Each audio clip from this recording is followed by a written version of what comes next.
You're right on time because Orange Juice in the Kitchen is about to get started. We're your hosts. I'm Annie Graff. And I'm Maggie Jensen. Pull up a chair because the OJ is flowing and it's about to get juicy. We're getting deep in our convos about sobriety and mental health because that's how we've both found deep love for ourselves and the lives we live. And when you love yourself in your life, there's nothing to escape. This is the real on how vibrant and colorful alcohol freedom feels. So grab your glass. Cheers, besties. Let's chat. Hello. Welcome to OJ in the Kitchen. It's Maggie. And Annie, and this is our first real episode. Before we hit record, we were like, oh my gosh, okay, we're doing it. And we're so excited that you guys are leaning into it and you press play. So you want something from this episode and we're about to give it to you guys. We're going to start off actually with just like a trend. We're going to make a staple here on OJ in the Kitch, which is sharing our quotes. We love our quotes and having kind of whatever's on our heart in that day. We're going to share it with you guys and use that to kind of maybe propel our conversation just to kind of have a starting point. So Maggie, do you want to share your quote first? Yes. And in true Annie and Maggie tradition, we were literally on the same brainwaves today. We didn't really talk about a topic beforehand, but this quote came to my mind and it just fits. It's funny how the universe works. So this one is by good old Albie Einstein, the just expert extraordinaire in all things. Albert Einstein said, "Life is like riding a bicycle. To keep your balance, you must keep moving. Keep moving forward." And I love that one. I love that. I also, we didn't hear each other's quotes before we pressed record. So that's the first time I'm hearing that. And it's funny because I almost picked a Einstein quote as well, but I didn't. And I love that because we're going to talk today about moving forward and kind of the journey of the sober experiment, this podcast, kind of give you guys a little bit more background on that. I know we did the trailer episode, but to give you guys just more, not only like previous where we've been, but where we want to go and vision and keep moving forward. So I love that for today because totally on the same brainwaves as me. Yay, I can't wait. Let me hear yours. My quote is not by a reputable genius from that everybody would know. Actually, I don't even know who this is. I think she's just like a creator, but her name's Ashley Hetherington. Anyway, she put some good words together and I loved it and I found it on Pinterest. So the quote is, "The best version of ourselves doesn't come when everything is going amazing. The best version of ourselves comes when we are in the midst of trial because that's where we grow. That's where our real substance comes out. That's where we find the person we are meant to be, the person who was there all along."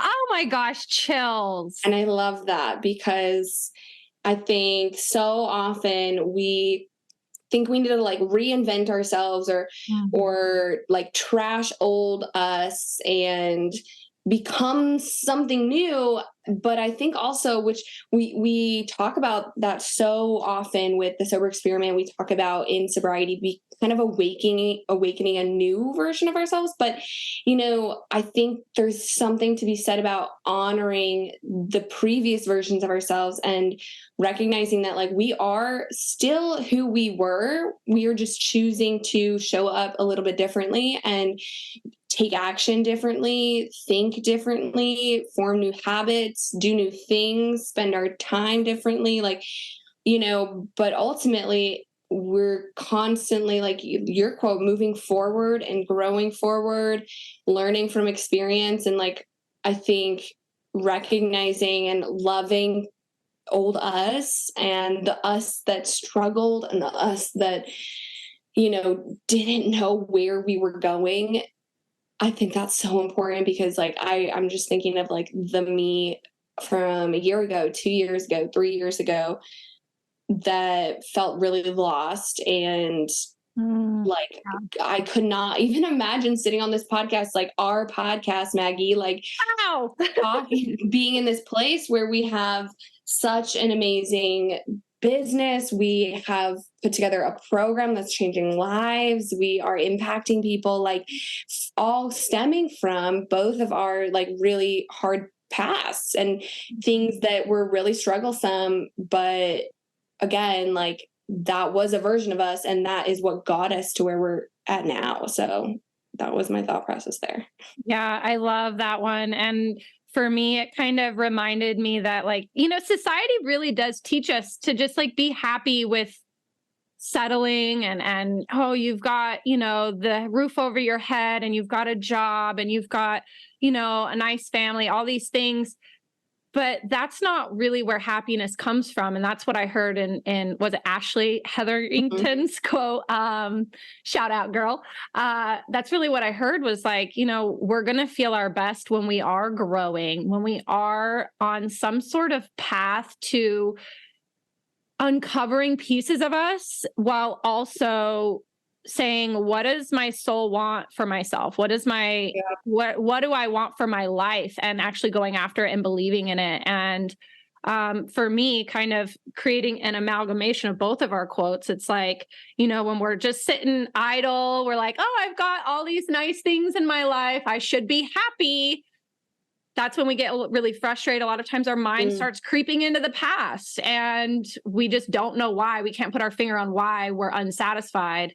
And then we start to say, you know what, let me go after this thing. And then we're like, oh, jazzed up again. And it really is this whole shift of dynamic of focus, literally like, where are your eyes? Are you focused forward or are you focused in the past? And you just got to keep moving, keep grooving. And to kind of bring back to what you said of like, look at where we are now. That did not go without some growing pains, didn't it, girl? Like we had to go through it on our own and together, but every move that we made, every like impossible idea that we could ever come up with and throw out at the wall, we did it and we figured it out along the way. I know, it's so crazy. And to like jump a little bit backwards because, okay, guys, for everyone listening, this podcast, I mean, we came up with the idea and actually we'll touch a little bit on why we're calling it OJ, orange juice in the kitchen.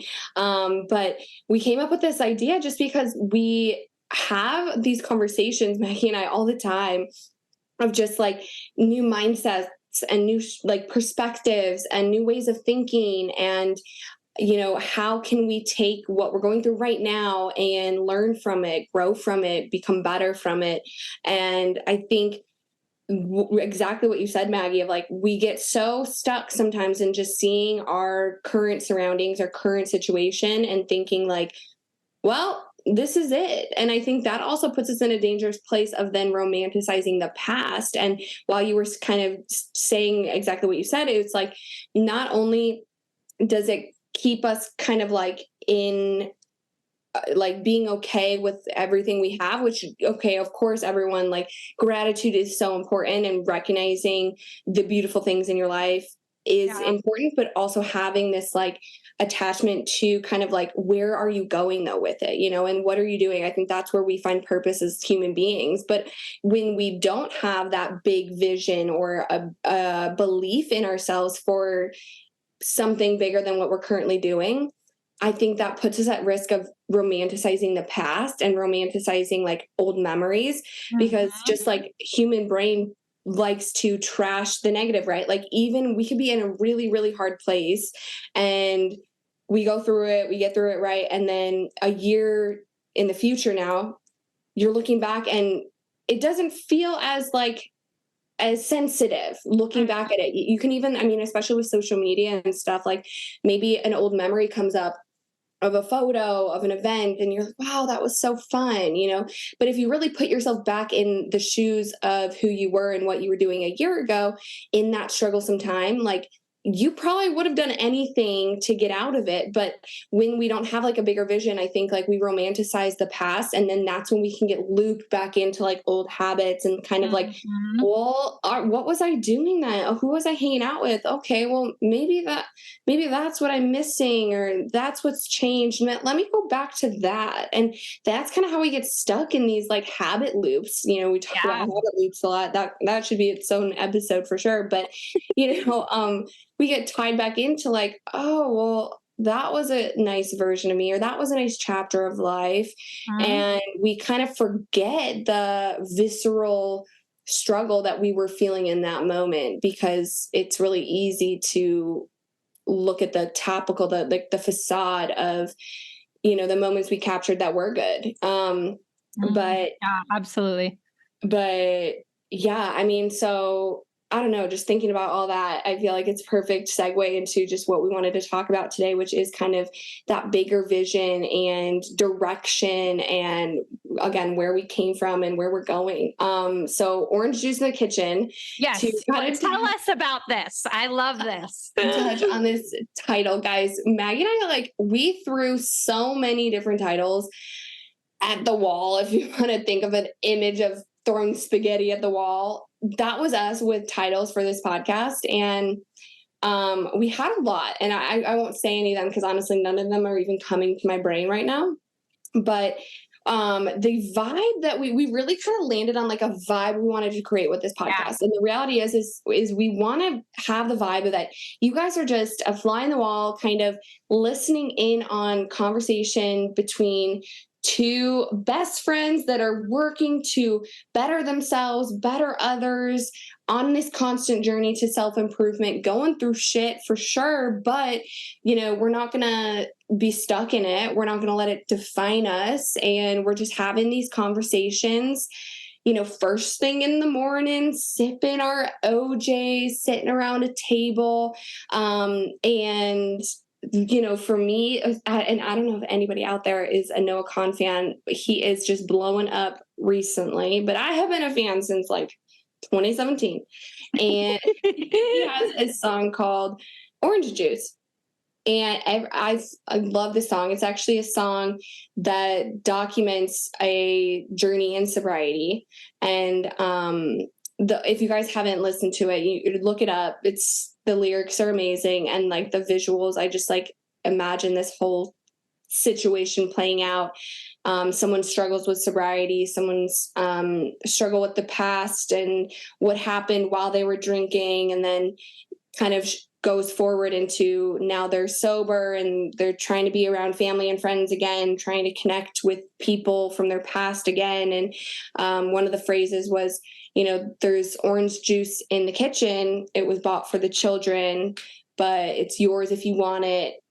We know you got sober. No one's going to tempt you. There's orange juice in the kitchen. So for me, it's like always I have chills right now because the song just like gives me this like peace of mind, or this like feeling of safety in kind of leaning into a new version of ourselves and saying, hey, there's orange juice in the kitchen. It was for the children, but you can have it too, is kind of this idea that like, hey, whoever you're wanting to become out there, for everyone listening, is like, whoever you're wanting to lean into and wherever you're wanting to grow.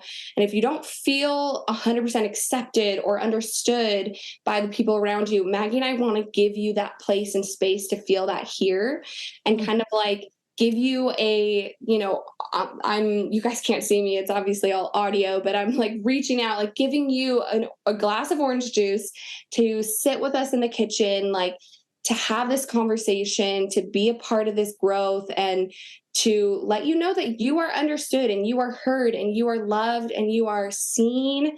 And, we feel you. So, hey, there's orange juice in the kitchen, and it's open for anybody. And we're serving it today with you guys in this conversation and in conversations to come. So that's my mindset on it. I know Maggie might have a little bit of a different take too, but yeah, of course. Annie introduced me to the song since she's been a fan of his for, many, many moons before he blew up. But I just loved it. And the first thought that came to my mind with the name was like, orange juice in the kitchen. That's really innocent and pure, coming from my old mindset of, if I'm drinking OJ, I'm putting some vodka in there, or it's getting turned into a mimosa.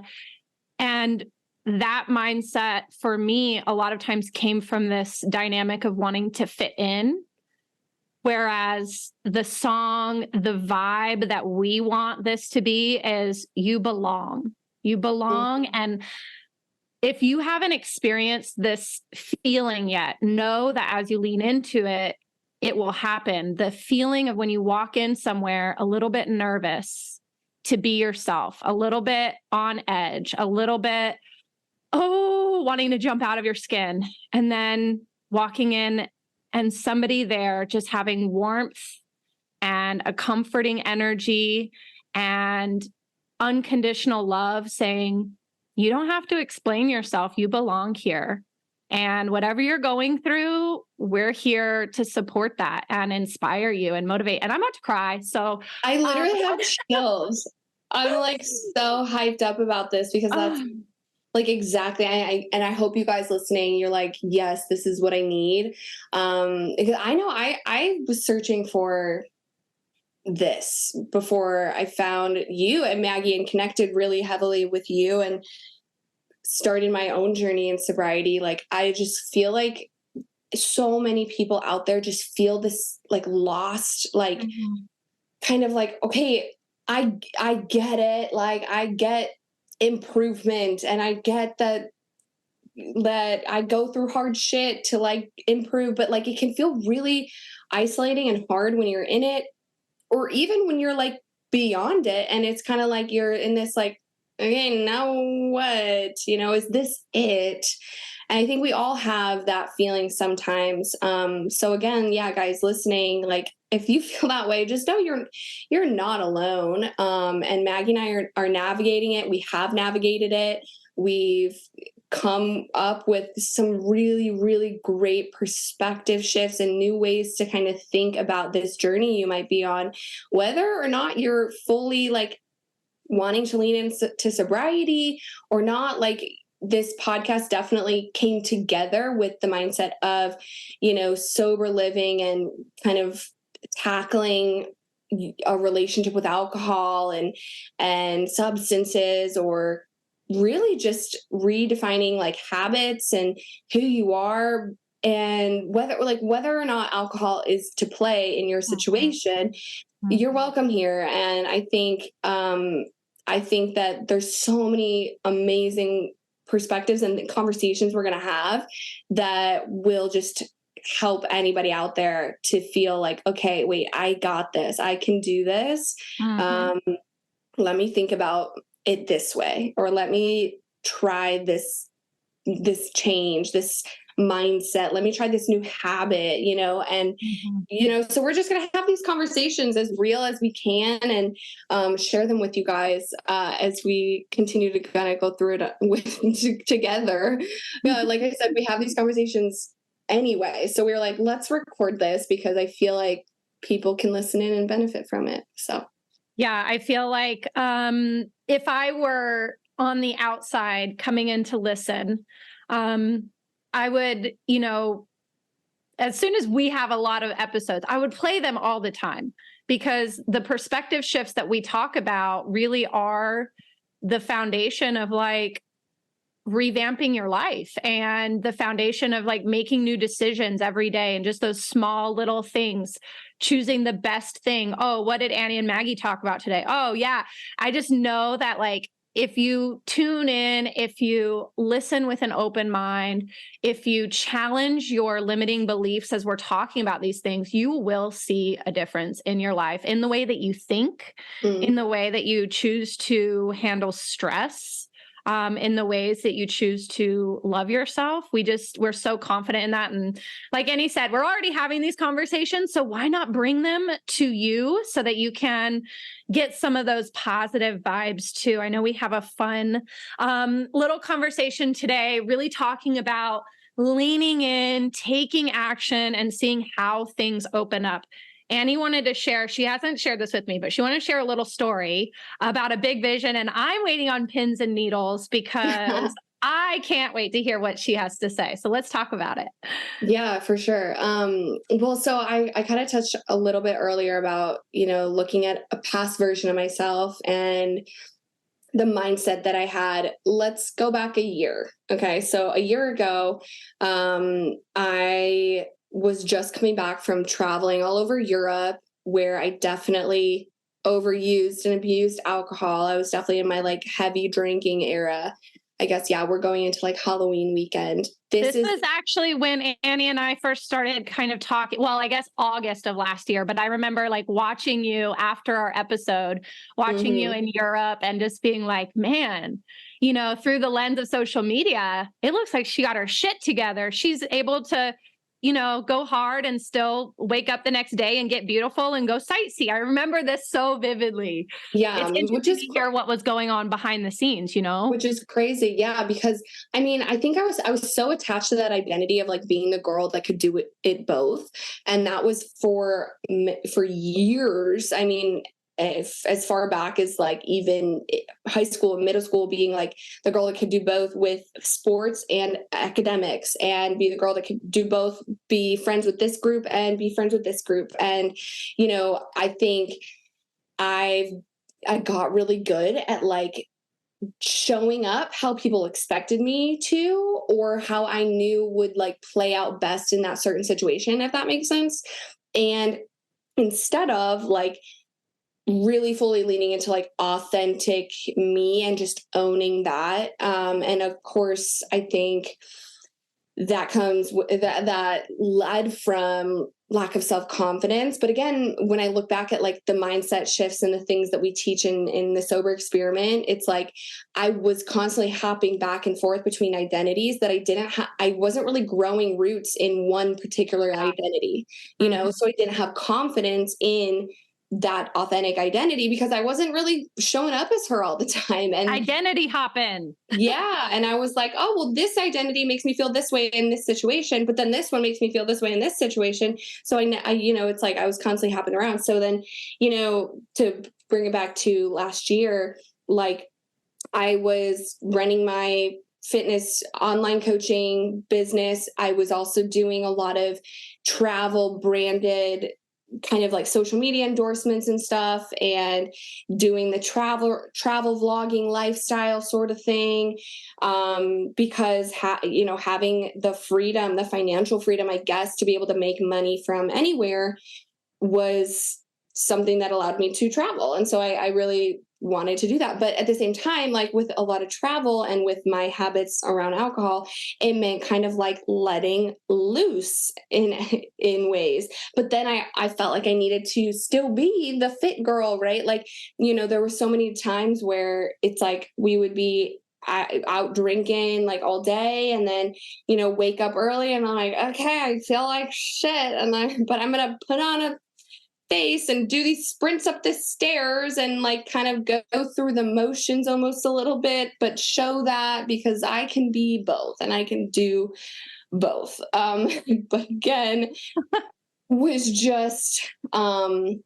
really realizing how much of an impact alcohol was having on my mental health, on my relationships, on myself and my identity, right? So anyway, came back from all those travels and found myself being like, okay, well, now one of those identities, this traveler, this like with the wind, you know, free spirit girl, that's now I'm here in my home office. Now what sort of thing? Like just like, okay, that identity is stripped. Who am I leaning into? And, you know, alcohol was still there.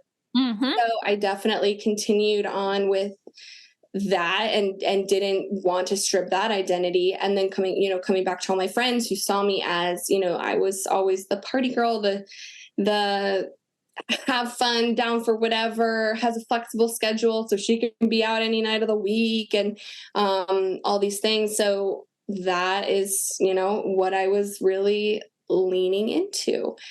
And at the same time, still, I got back to personal training, and I was doing it both and really felt like I had to keep that identity, or those multiple identities, right? But anyway, so it's so crazy looking back at that part of my life, because I would never have thought that now 1 year later, I would be 10 months sober. I would be running a program teaching people how to lean into sobriety and how to love it. Mm. I would be loving office hours. I mean, that's something that like I love my time working on progressing my businesses and progressing how I'm showing up and adding value to people, clients. I just got back from a weekend of being at a show for a client who just had this amazing transformation over the last year working with her. She lost 70 pounds and she stepped on stage. And anyway, so a year ago, my vision for like what I was capable of was heavily limited by the situation I was in and the what I was actually taking action in and what I wasn't.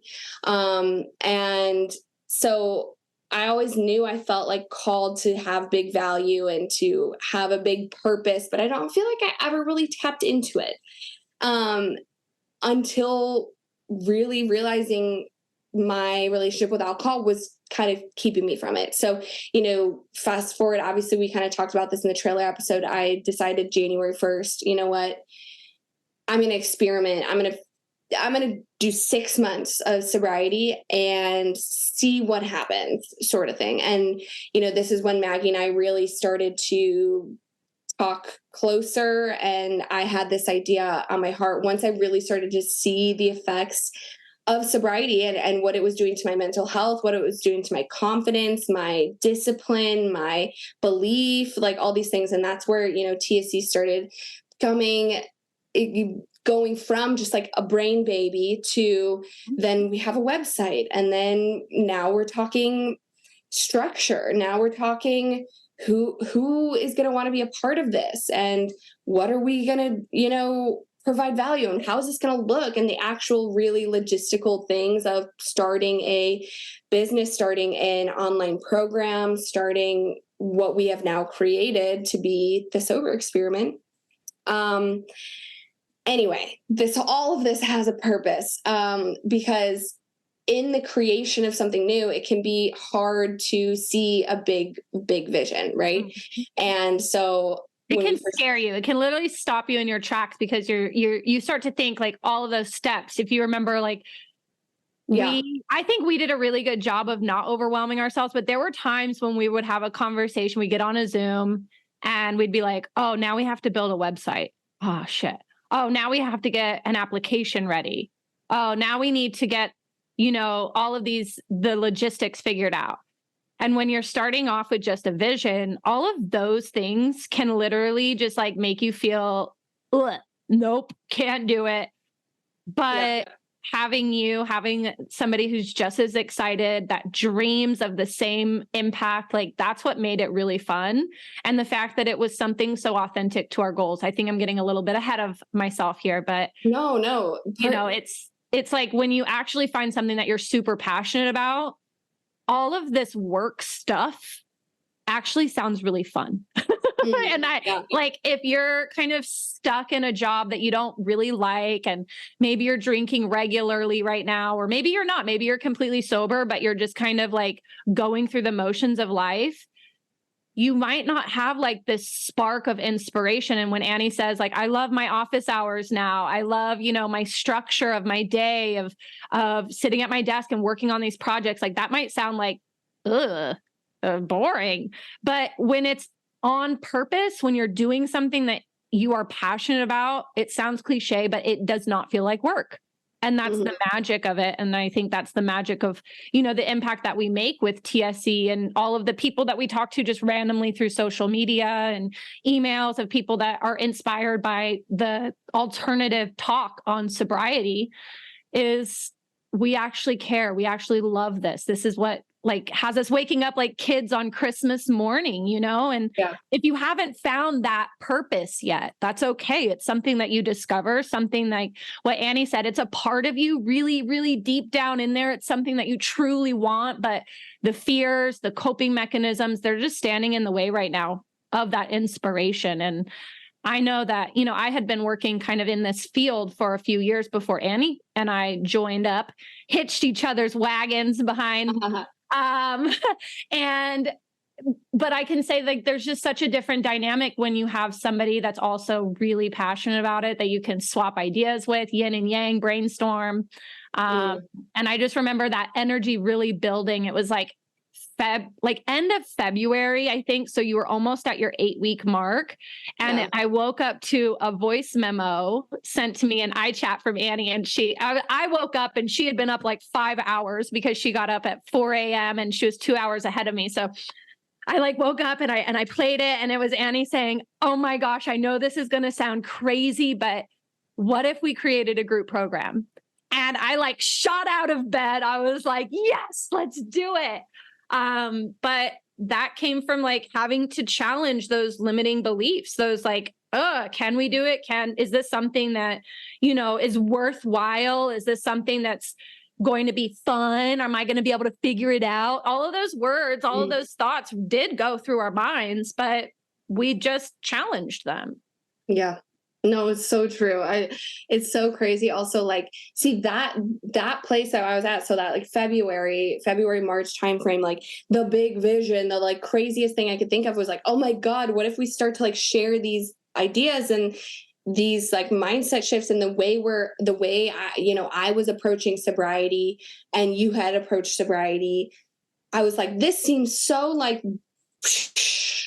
crazy to me, because everything I had heard about sobriety was very shame based, was very guilt based, was very negative. In the past, think about everything that alcohol has done to you and your family. Think about all the problems, all the amends that you have to make. Yeah, this like very serious, like, okay, I never pictured myself like, and we talked about this actually the other week. It was like I never pictured myself in a room doing that. So if I didn't simply decide, okay, I'm going to do it a different way, in a way where I'm going to remove alcohol, but I'm not going to sit around and think about alcohol. I'm going to change my habits. I'm going to change how I'm spending my time. I'm going to try new things. I'm going to set myself, in line with this other goal that sobriety adds to, but it's not simply sobriety, right? It's in alignment. Mm-hmm. But I'm going to focus my efforts on something else.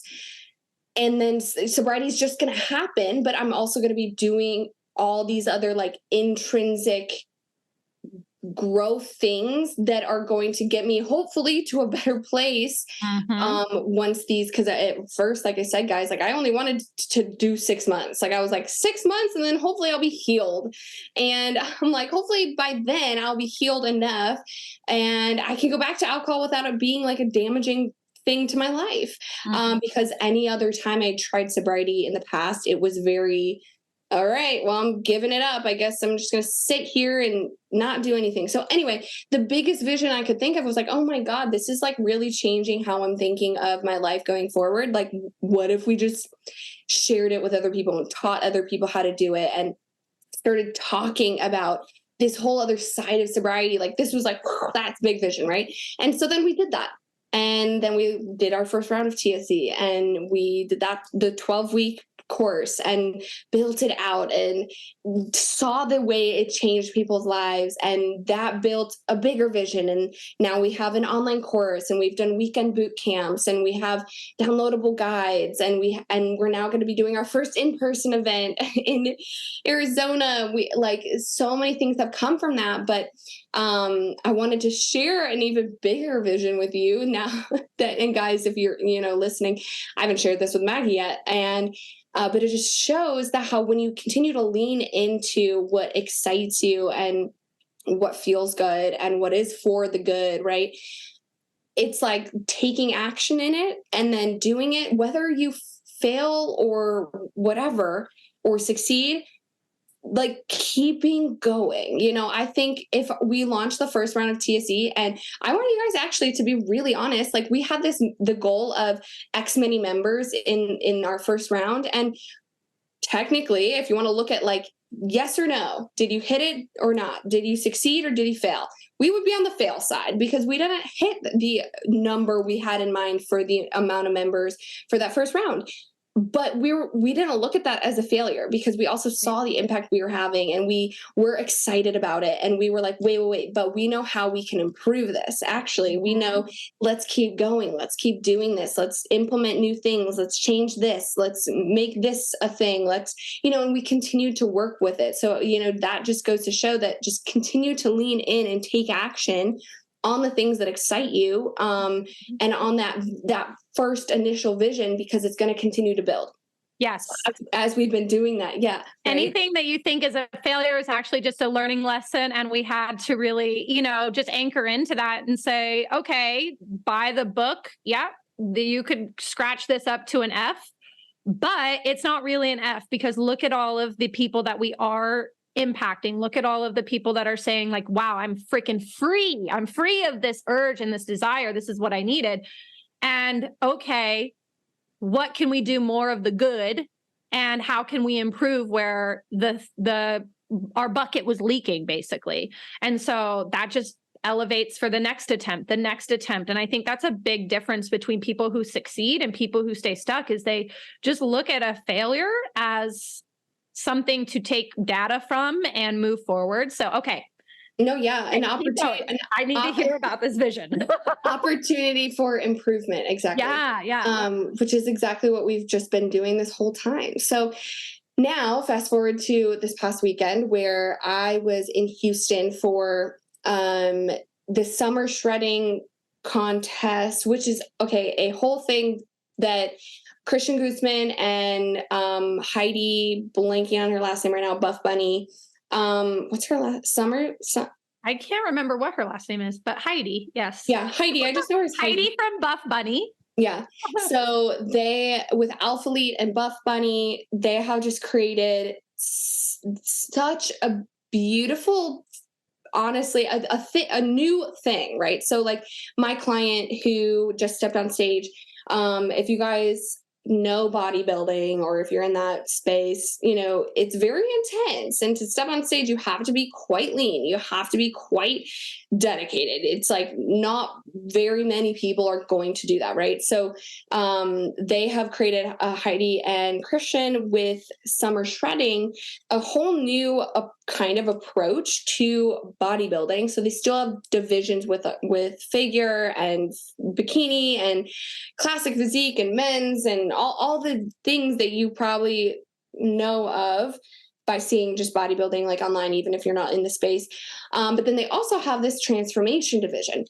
And that's what my client was competing in. She had, like I said, lost 70 pounds. We were working together, macros at the gym, personal training, online training, all the things, and had this beautiful transformation where she would not have a place or a stage to celebrate her wins, right, if it weren't for this whole new thing, right? Like there's nothing really out there that really celebrates people in this transformation that they're on, where it's like, yeah, you can still step on stage even if you're not the like perfect end goal, like here's my final package, what do you have to say about it? It's like, yo, I've been on this transformation journey, I've improved my life in these ways. So the cool thing about also the transformation division is like you have a video that plays before you walk on stage, and you get to kind of share a little bit about your story and what led to it and the different changes it's created within your life. And it's just like really, really cool. So seeing all these people's whole transformation. Then I was backstage because I was there with her as her coach. And I was just like all the people that were there. I mean, guys, like you think bodybuilding, you think like, super lean, Olympia bound. Like, I mean, that's, right, what I would think of as traditional bodybuilding. No, like people of all shapes and sizes and ages, men, women, like, you can enter in this. It has to be like a transformation within 3 years. And then there was a category for an under 50 pound weight loss or weight gain, and then over 50 pounds weight difference. So all sorts of people, right? But the community back there was just so positive and uplifting. And everyone was like, just hyping each other up. And it was just like so cool to be around this where, yeah, it was a competition and yeah, it was like competitive, but like everyone's just like celebrating each other. And I was like, wow, okay, this is cool. Now put a pin in that and, remember that. Then I took between like prejudging and finals, there's like this long stretch of the day. So I went over to Alpha Land, which is the gym campus of Alpha Elite, right? And if you guys don't know, I'm doing like this, like not even a promo for these companies, guys, but this is just like the realizations and these epiphanies kind of that I had. So Alpha Land is a gym. But guys, it's like a campus, okay? So, and Maggie, it is like a campus. It is like, it's an indoor gym, it's an outdoor gym, it's a basketball court, it's a sprint tracks, there's a cafeteria, there's a content creator like studio area, there's like outside with like grills and a patio and people filming, and then there's like the boutiques where you have like Alpha Elite and Buff Bunny apparel, and then you have like just like all these different areas. So like I'm walking through, and obviously people working out, but then there's people like there's all the stuff in the cafeteria, like they have your macros, they can make your protein shake, there was like non-macro friendly stuff, but food, people are hanging out. It's not like a gym where you're in, you're out, peace. Like, and again, like community cultivation and connection and just conversation with people. It like gave a place to be around people that are on a journey, right? As well. So, okay, this is the big moment that I had. I'm walking around Alphaland and I'm like, okay, first off, when they started their brands, and when anybody starts a brand, right? Or like Maggie and I were talking about when we started TSE, it's like there's this, okay, let's get to this first step. Mm-hmm. Oh my God, okay, we created it. Here's the business, here's the brand, here's the product or whatever. And then it's like, whoa, what if we did this? What if we did this? So at some point along the way, I mean, Christian and Heidi, they've had such an amazing journey over the last like 15 years. Over 10 years, yeah. 15. Yeah, in the industry. And at some point they were like, I think Alpha Land's been around for a while now, but it was my first time there. So seeing it, I was like, this is amazing. It's like, at some point they were like, let's create a whole campus. Like let's give people a place to be. And at some point that is what they wanted, and they created it, and it's there, and it was fucking dope. So my realization was like paired with like seeing people celebrate transformation, celebrate being on a journey, and then seeing like the actual in person at Alpha Land, I was like, what if one day the Sober Experiment we have a campus essentially. And I'm like, physical place. Yes. A physical place where people are, you come to, because so much of what we say in the Sober Experiment, right? Like the premise is you remove alcohol, but then you're experimenting with life. So we get our members to start trying new hobbies, leaning into like the idea of playing again, trying new things, meeting new people, working on themselves, of course, therapy and mindset shifts and having deep conversations, self-realization, self-confidence.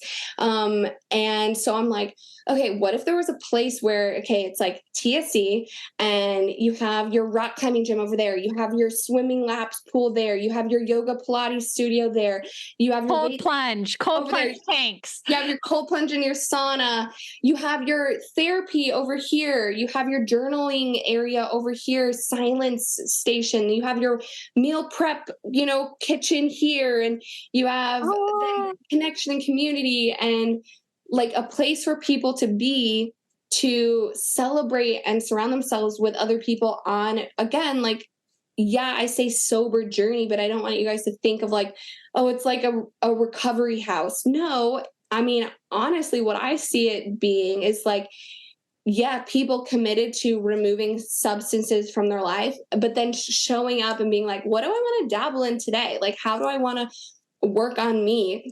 How do I want to show up for me today? And giving them a place to do that, and I don't know, I just got really excited. And then I was like, oh my God, that's a huge vision that is scary. And that's why I didn't tell Maggie about it, like right dead point, like on the moment that I had the thought.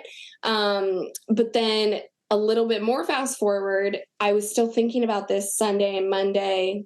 Today we're recording this, it's a Tuesday. yesterday I got a text from a friend, and her fiance are in the sobriety space as well. They actually are personal trainers, and they work with recovery clinics to provide PT sessions and training for the members of the clinic, right? And so they're working on, like, right now, getting like funding from state and from government to be actually funded by the government rather than funded by the clinic. And because they've had some instances where like the clinic shuts down and then they're just like shit out of Right. luck sort of thing. Yeah. So they're going through all this process and these steps of doing this. And they reached out to me and they're like, hey, we love what you're doing with the sober experiment. And like, what are your thoughts about? And they started kind of spewing some vision, and I shared with them this vision of like kind of having a home base, like a sort of a physical location, right? And they're like, oh my God, this is crazy, because part of their vision was like having a kind of university. The idea that like sobriety only needs to be focused for like 90 days is like traditional sobriety, or like, then you count the months or whatever, but then you kind of like let off on your own.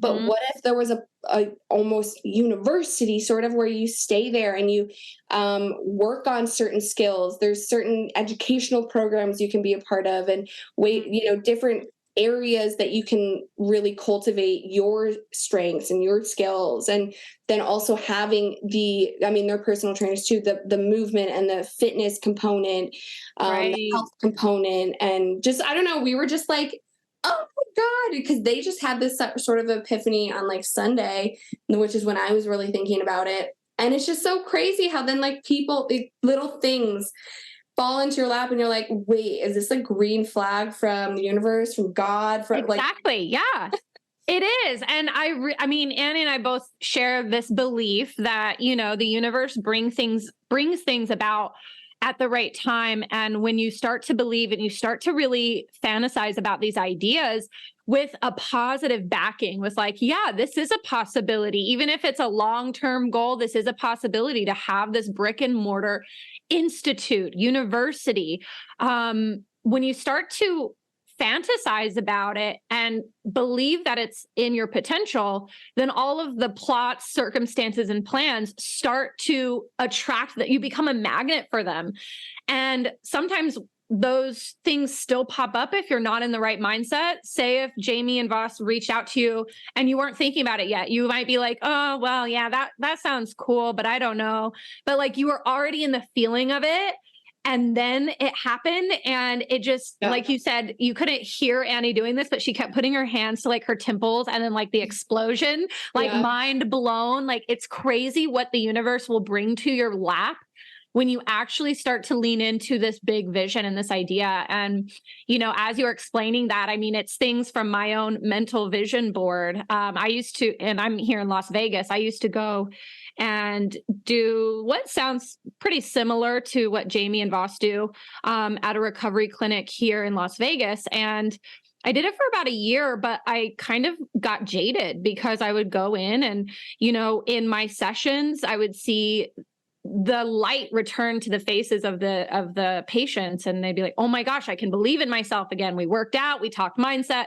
Well, then 7 days pass again, and I walk back in and they're back to kind of their shameful, defeated attitude. And I said, I'm not going to step foot into another recovery clinic until it has the culture of personal development around the clock.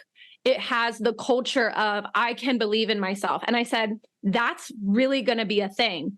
But I've always gotten tied up with, how do we get funding? I don't know anything about real estate. I don't know anything about that licensing stuff. So Jamie and Voss, thank you. It's so crazy? Amazing to hear how, just people can come together to create something, and you attract these people. When you set out with a big vision, you don't know how you're going to get there, because you can't predict somebody coming into your life saying, hey, I have these connections. Hey, I have this same passion.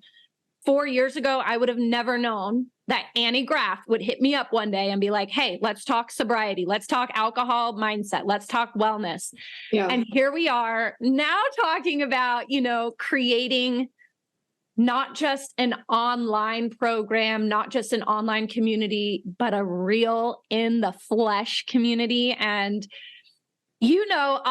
off recording, we are going to put a date to this. We are going to start to make this feel real, because when you actually start to lean into the idea and make it feel real and imagine how well it can turn out, then you start to get more of the ideas of how to do it, and more people come into your life. And I'm just so excited. I love the vision of all of the different activities. I can see like a crafts room. You know me, I'm like, we need a seminar room, a conference room where we do our classrooms.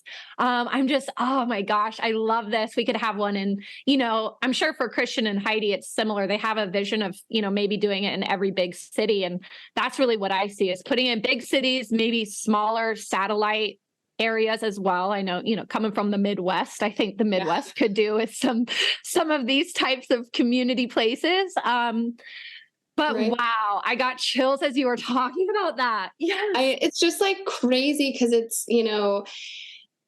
when you start to lean in and allow yourself to dream big and remove the barriers, remove the things that you are putting energy to that aren't getting you any further. For me, that was alcohol. I was constantly putting energy toward putting out the fires that were created by alcohol in my life, that like I didn't have energy left to like tackle anything else. Yeah.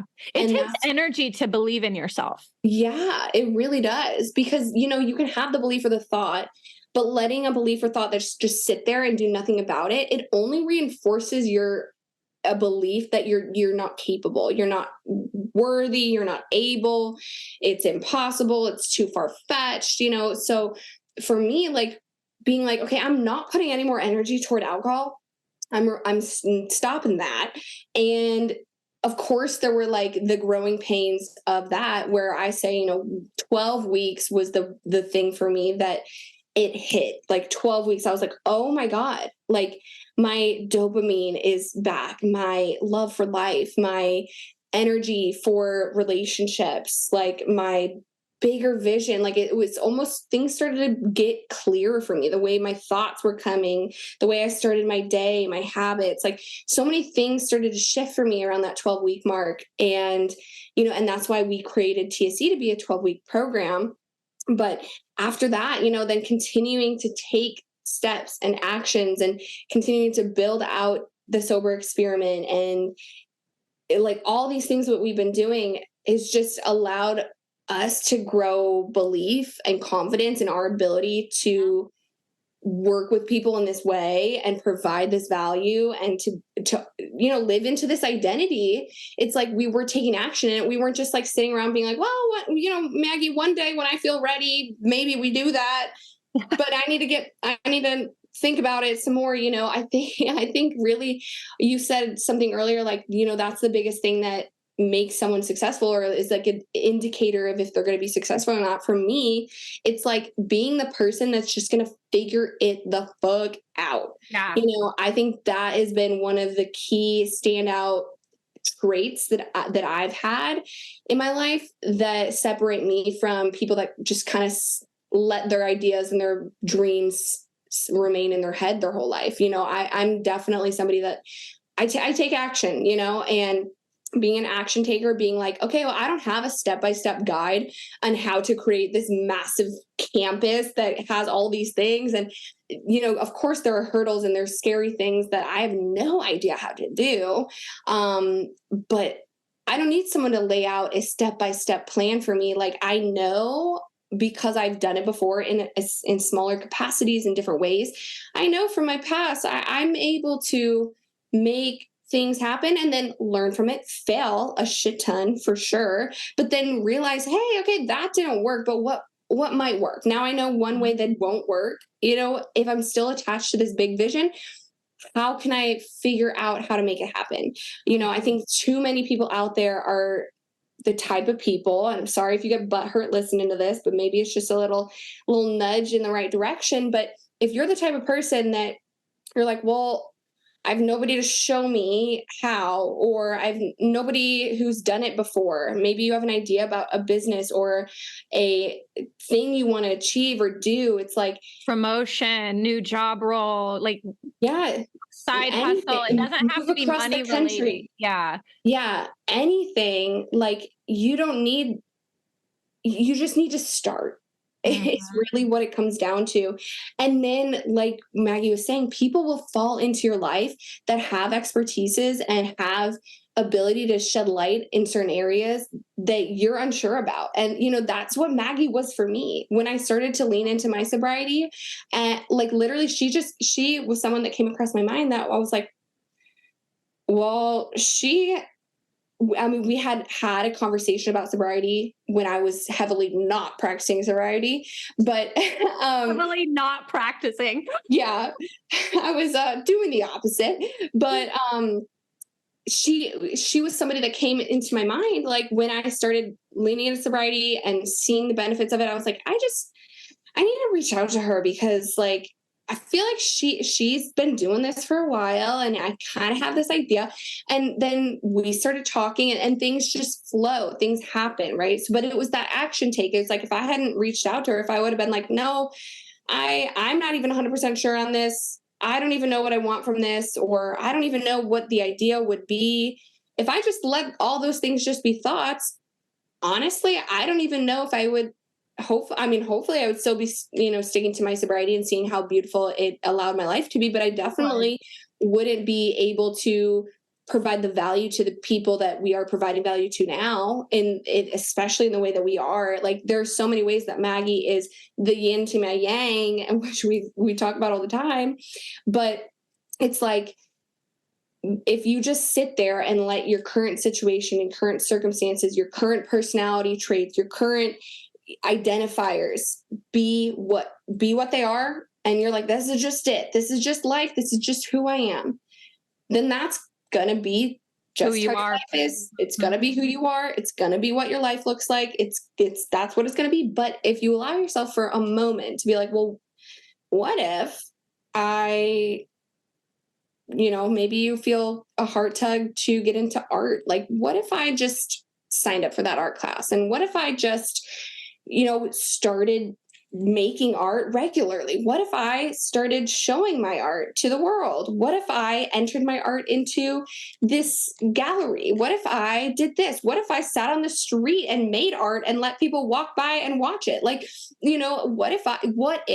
what if Mhm. just lean into it, just take action in it? And who knows, maybe art's not your life calling, but maybe someone walks by and sees you creating art and something happens with this connection. Like you just never know. And the only way to figure it out is through taking action and Mhm. trying and doing. And you're gonna, by doing that, build not only your vision, but your confidence. You're going to build your belief in your ability to do it. You're going to build a track record of being able to do new things, of trying new things, of leaning into, we talk about intuition and I always say heart tugs.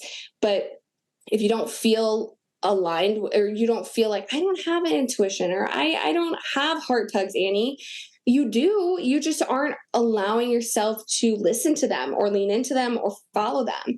You're having an idea and then you're shutting it down automatically and telling yourself you're not capable and it's not even worth trying, so you don't even take action, right? So action taking, it builds confidence and it'll build your vision too. And if you're listening and you're like, well, my vision isn't to create this big thing and it has nothing to do with sobriety, but I don't know. If you're caught up in that, just relax and just know that there is something inside of you that you love, that you absolutely love, that kind of does scare you when you think about going after it. But challenging that fear and going after is what makes life itself intoxicating.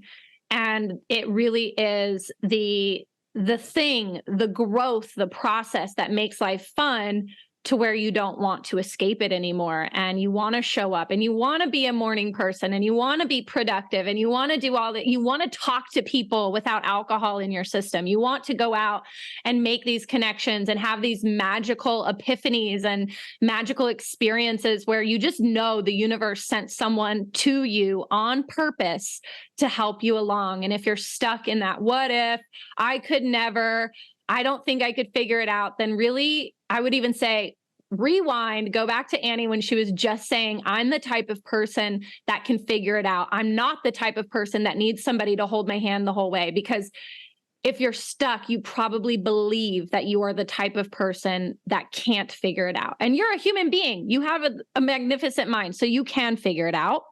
You've got this. And keep reminding yourself that you don't have to know all of the steps towards your end goal, that just leaning into it makes life so fun, and you learn along the way, and you learn what to change and how to navigate. But just like the quote that I shared from Albert Einstein, if you stay on the bike and you're not moving forward and you lift your feet up, what do? You topple over, right? If you try to go backwards, then you're like scraping your calves with the pedals and you don't know where you're going and you're just wobbly. The only way to make life fun is to move forward. And yes, bring parts of you that might still be hurt, might still be jaded, might still need to be healed. Bring those along with you.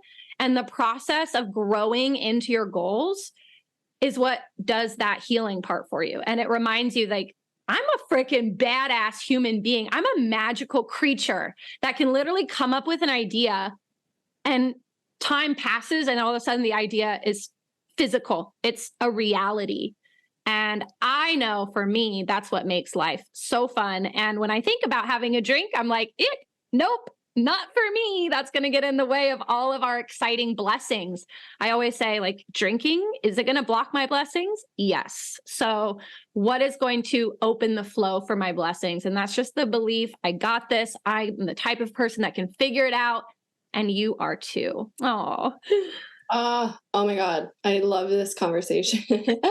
And I love like the back and forth and how we just build on each other's ideas. And I hope you guys enjoyed this conversation too. Again, it was a little bit more like off the cuff than potentially future episodes will be. We'll have episodes that are like very specific on like, hey, we're talking on this today, or hey, we're bringing this thought to you guys today. Today it was definitely just hopefully a little bit of a soul sustenance and reminding you guys what you are capable of. Remove those barriers. If you constantly feel blocked by something, or you're putting your energy towards something all the time, you're just like, oh God, it's like running into a brick wall. Mm-hmm. All right. Well, maybe that's not the direction to be going. Let's pivot. Let's no longer run into that wall. For me, like I said, that was alcohol. Removing alcohol from my life truly allowed me to pour my energy into so many other facets of it. And believe me, life is freaking beautiful. And it is for you too. And I just want you guys to see that. I want you to believe it. I want you to wake up and know it, because that's how we feel. And hopefully part of this conversation has allowed you to remind yourself of that. I know there was a version of you, and maybe now, maybe in the past, that felt that. And I want you to wake up and feel that every day. So again, I don't know, I guess we close this out with just so much love for you guys. And hopefully you got something from this conversation. Let us know if you did. And you'll hear from us next time, I guess. I don't know. I'm so bad at always closing these out, but. Well, I would like to throw this out there. I didn't run this by you beforehand, but I would like to say, if you are listening and you have kind of a topic around sobriety that you want to request, feel free to send anything over to our email. It is hello@trythesoberexperiment.com. Just let us know that you are an OJ in the Kitch listener and you have a request. We would love to hear from you and do, maybe a structured workshop lesson for you, or even just a conversation around different topics maybe you're addressing on your own. We'd love to support. So again, just email us hello@trythesoberexperiment.com. And you know where to find us too. You can always DM us on Insta. I was thinking about your handle and then I was like, wait, what is it? It's Annie Graft and @Magnify Maggie. So sending you all the virtual hugs and love and positive vibes. Until next time. Bye, y'all.